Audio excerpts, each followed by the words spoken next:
extra, certainly. Now, with all of this in mind, economic conditions are certainly unfavourable for farmers in the United Kingdom, and there's been a lot out on social media recently. I spoke on Wednesday about protests, a wheat strike. Now we've got Farmers to Action putting out a note saying that they are going to be saying no to Labour. Now, I urged a note of caution on Wednesday because I felt that there is a huge potential for a backfire effect as the government are very, very able to spin this sort of direction as being that the farmers are causing trouble and indeed that they're not entirely necessary. And of course, that was to do with the fact that a lot more wheat is being imported this year in any case. And just to illustrate the point I'm making, Farmers Weekly here advertising, or at least reporting, that Daniel Zeichner, the Defra minister, was blocked from getting out for a meeting in Tavistock. Now, I'm sure it didn't last very long, but it's very easy to see how that sort of thing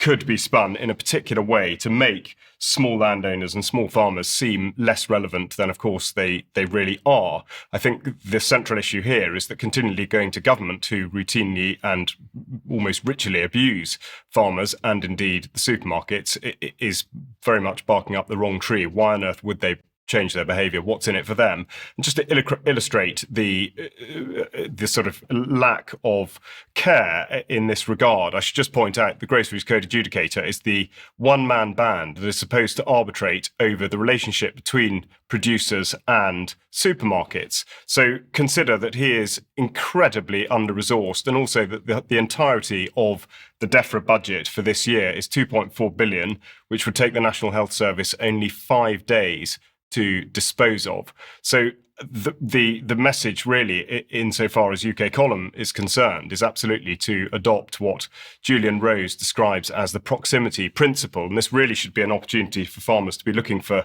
markets elsewhere and dealing with people that are able to meet whatever type of shortfall. But obviously with all the enormous uncertainty concerning the tariffs and trade, this would seem a time that farmers really have an opportunity to be providing a degree of self-sufficiency that actually is not there at the moment, and to control parts of the market that are absolutely not tied down, shutting out supermarkets and indeed government in the process. So something we will definitely follow, but it remains to be seen how that story will be spun.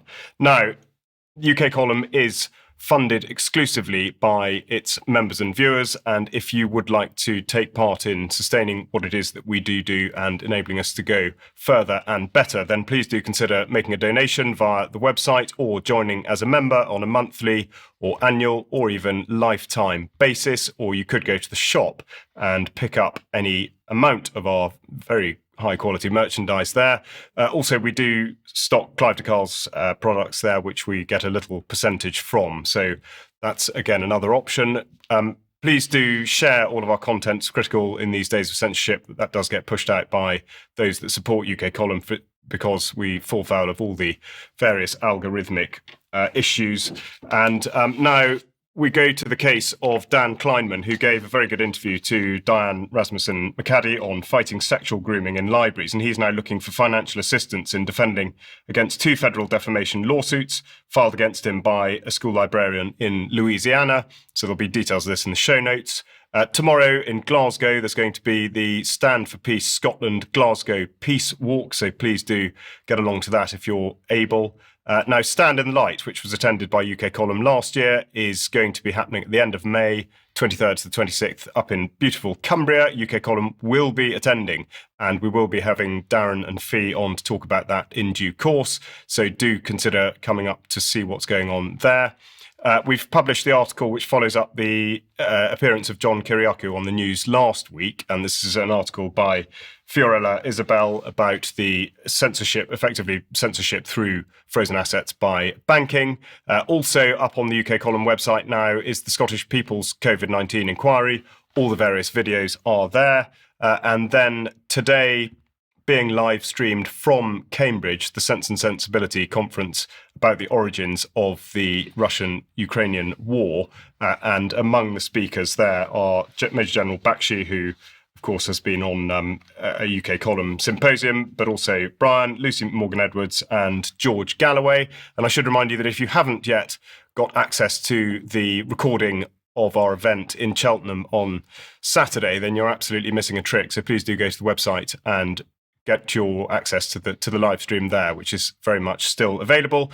Yesterday, the second part of Brian's interview with Carl Schwartz went out. It follows the first excellent one about what was known leading up to the events of the 11th September 2001, and that was concerning sort of asbestos response felt in emergency responders. And part two, which came out yesterday, is dealing with the aircraft that were reportedly involved in that day, but evidence substantiating the effects of a controlled demolition. Now,